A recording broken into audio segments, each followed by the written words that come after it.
À travers le monde, une grande partie de notre eau potable provient d'aquifères.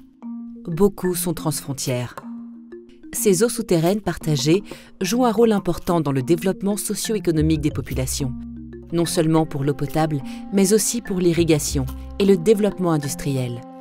Ces ressources partagées sont également essentielles au maintien des écosystèmes et au maintien du débit des fleuves.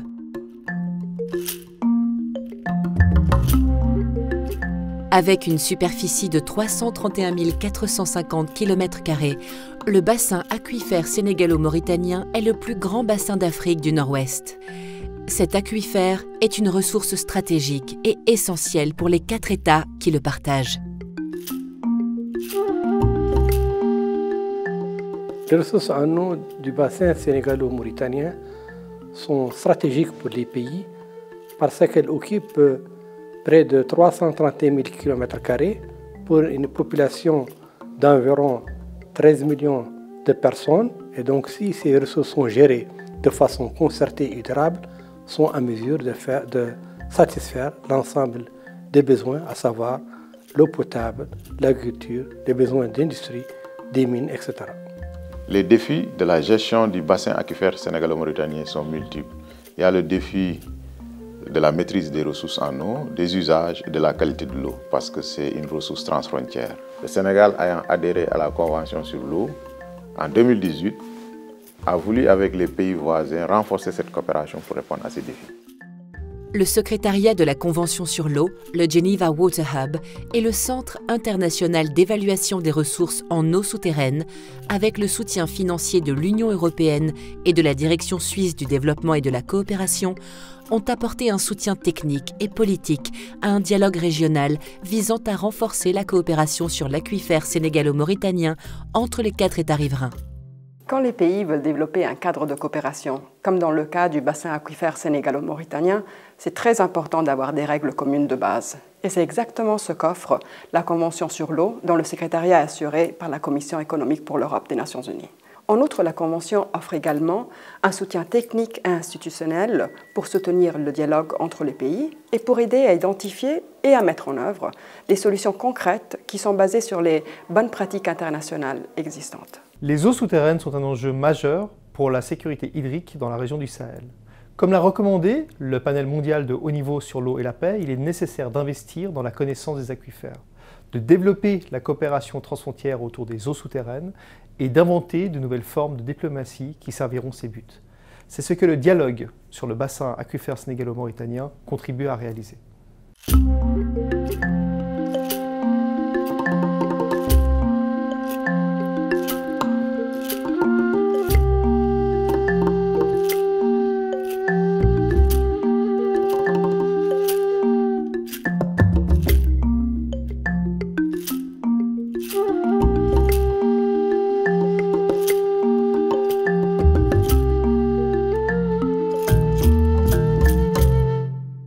Le processus du dialogue politique a commencé par une table ronde organisée à Genève en février 2019. Pour la première fois, les 4 États riverains et les principaux organismes de bassin de la région se sont réunis pour discuter des défis, des besoins et des opportunités de coopération dans le bassin aquifère sénégalo-mauritanien.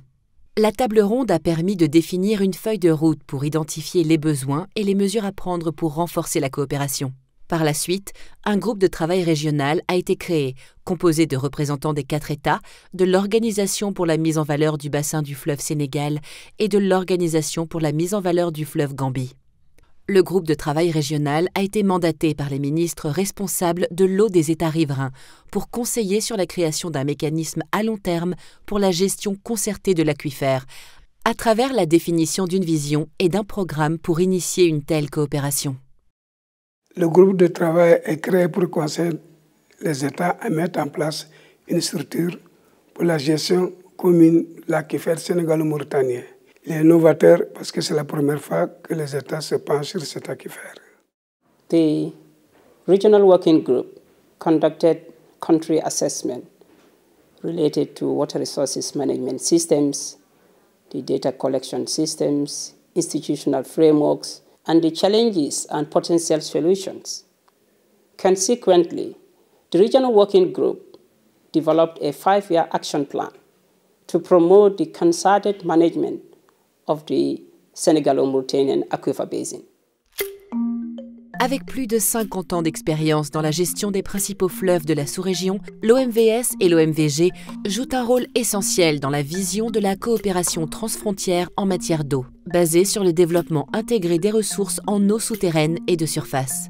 Le bassin aquifère sénégalo-mauritanien est d'une importance capitale pour l'OMVG, qui est un organisme de bassin qui a pour mission la mise en valeur des ressources en eau superficielle et souterraine. L'OMVG entend mettre à la disposition des États toutes ses compétences techniques pour la gestion rationnelle et durable de cet aquifère. Le bassin est important pour l'OMVS parce que ce bassin passe dans une zone où se tiennent beaucoup d'activités hydroagricoles, donc il y a une forte consommation des eaux de surface. Et dans ce contexte de changement climatique, on aura besoin demain des eaux souterraines. C'est pourquoi d'ailleurs l'OMVS compte appuyer les États membres du BASM pour que les bonnes pratiques que nous avons capitalisées pendant 50 ans en matière de gestion des eaux de surface puissent être répliquées sur les eaux souterraines. La vision développée par le groupe de travail régional a été présentée à Genève en septembre 2021 au ministre de l'eau des 4 États riverains.